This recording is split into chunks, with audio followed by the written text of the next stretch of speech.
మనమంతా కూడా కో క్రియేటర్స్. పత్రి గారు చెప్తూ ఉంటారు, my dear friends, my dear masters, my dear God's, my dear co creators. మనమంతా సహసృష్టి చేస్తూ ఉంటాం, సహసృష్టికర్తలం. ఇక్కడ కంటికి కనిపించకుండా ఉన్నటువంటి శక్తి ఏదైతే ఉందో కంటికి కనిపించే పదార్థంలాగా మారటమే క్రియేషన్. సింపుల్గా చెప్పాలంటే శక్తి రూపంలో ఉంది, శక్తి ఉంది, అనంతమైన శక్తి ఉంది. ఆ శక్తి ఎలా కంటికి కనిపిస్తుంది అంటే ఒక పదార్థంలాగా, ఒక మెటీరియలిస్టిక్గా కనిపిస్తుంది. మరి ఈ ప్రాసెస్లో ఏం జరుగుతుందంటే మొట్టమొదటిసారిగా మనకు ఒక ఆలోచన వస్తుంది. జీకే గారు చెప్పారు ఇంతకుముందు, 2 గంటలు కూర్చున్న ధ్యానంలో నాకు ఒక ఆలోచన వచ్చింది అని చెప్పేసి. ఫస్ట్ థింగ్ ఆలోచన వస్తుంది. ఆలోచన ఇంకా తీవ్ర రూపం దాలిస్తే, ఆలోచన ఇంకా ఒక శక్తివంతంగా ఉంటే, ఆలోచన ఒక క్లియర్గా ఉంటే అది ఒక సంకల్పంగా మారుతుంది.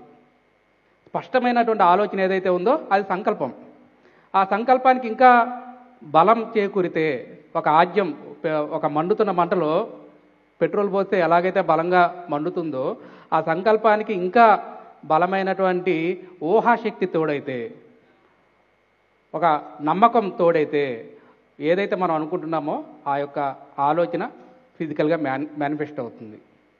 ఎక్కడైనా సరే ఇప్పుడు ఆలోచిస్తాము, ఆలోచించిన దాన్ని గట్టిగా ఒక సంకల్పంగా తీసుకుంటాము, సంకల్పించిన దాన్ని ఊహించుకుంటాం. ఇప్పుడు మన కంటికి కనిపిస్తూ ఉంది ఈ అద్భుతమైనటువంటి ధ్యాన మహాయజ్ఞము. మరి కొన్ని నెలల ముందు శక్తి రూపంలో ఉంది. ఒక మాస్టర్కి ఒక ఆలోచన వచ్చింది ఇలా చేయాలని చెప్పేసి, తర్వాత క్లియర్గా ఎక్కడ చేయాలి అనే స్పష్టమైనటువంటి సంకల్పాన్ని ఏర్పరచుకున్నారు, తిరుపతిలో చేయాలని. తర్వాత దాని గురించి ఎంతోమంది వర్క్ చేశారు, ఈ వర్క్ అద్భుతంగా జరుగుతుంది అని చెప్పేసి. ఎప్పుడైతే బలంగా నమ్ముతామో ఖచ్చితంగా మేనిఫెస్టో అయ్యి తీరుతుంది. మనం గమనిస్తే కనుక ఒక వారం రోజుల క్రితం నుంచి కూడా వాతావరణం అంతా సహకరించేలా లేదు, పరిస్థితులన్నీ కూడా వ్యతిరేకంగా ఉన్నాయి.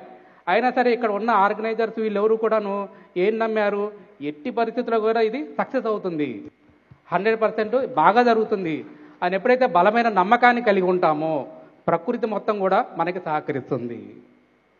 ప్రకృతిలో ఉన్నటువంటి విషయాలన్నీ కూడా మన సంకల్పానికి, మన యొక్క లక్ష్యానికి, మన యొక్క ఆలోచనకి బలం చేకూర్చి అది మేనిఫెస్ట్ అయ్యేలాగా చూస్తుంది.